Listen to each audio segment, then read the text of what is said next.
30 years ago, I had a young man connected to our outreach who needed a place to stay, and I thought, it's easy, it's Holland. There's no place for a teenager to go, and there still isn't. 20 years ago is really when gangs first were introduced into Holland. Some of those issues that we dealt with then and are still dealing with today is the issue of homeless youth and kids that are vulnerable that just have no place to go. The problem is, in this very affluent community, we have more than 130 individuals age 12 to 17 who don't know where they're going to sleep tonight.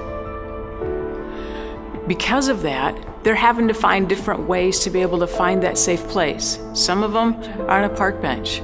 Some of it, for our young ladies especially, but also young men, they have learned that their body is their greatest asset, and therefore, if somebody wants them, then they'll get a safe place to sleep.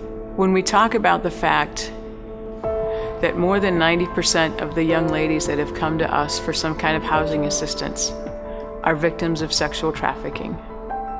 Among them are a 14-year-old who was living with her dad in a hotel in the area, and on the hotel door, Dad had written down for a good time call and her number.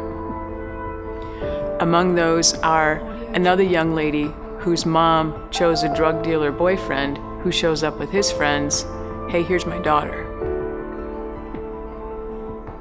In Holland. The delinquent population and the neglect and abuse population are forgotten populations.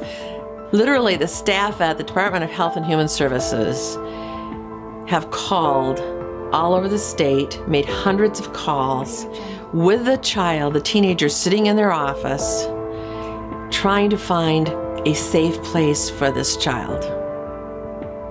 And they've come up with nothing. All they need is some love and attention and direction and accountability. And when they have that, they can take that difficult situation, learn from it, grow through it, and move on. And Barnabas has given not only our kids a gift through that mentor relationship and through programming, but they've also given the community a gift, in my opinion, by connecting the two. Having a shelter in Ottawa County means kids continue to stay part of the community. We have a huge need for a safe place for our kids to go when life totally falls apart. The Barnabas House is going to be a place where they can literally walk in the door and find somebody that will help them figure out what's going on. The fact that we could bring them to a location that's a safe place, that's the best set of circumstances. Several years ago, we were donated 24 acres of land on Holland's north side.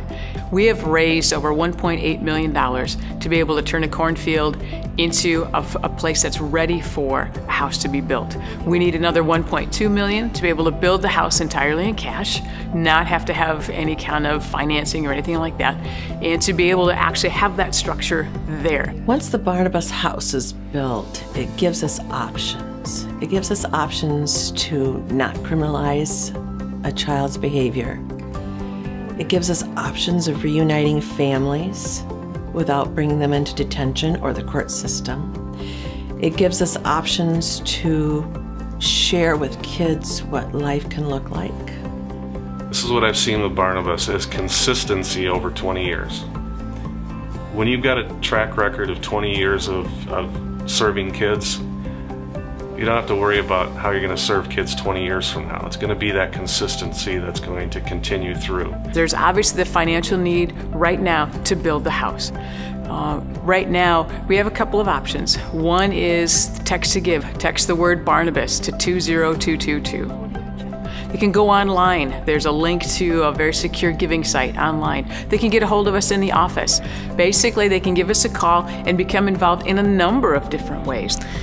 The famed abolitionist William Wilberforce said, "You may choose to do nothing, but you can never again say that you did not know.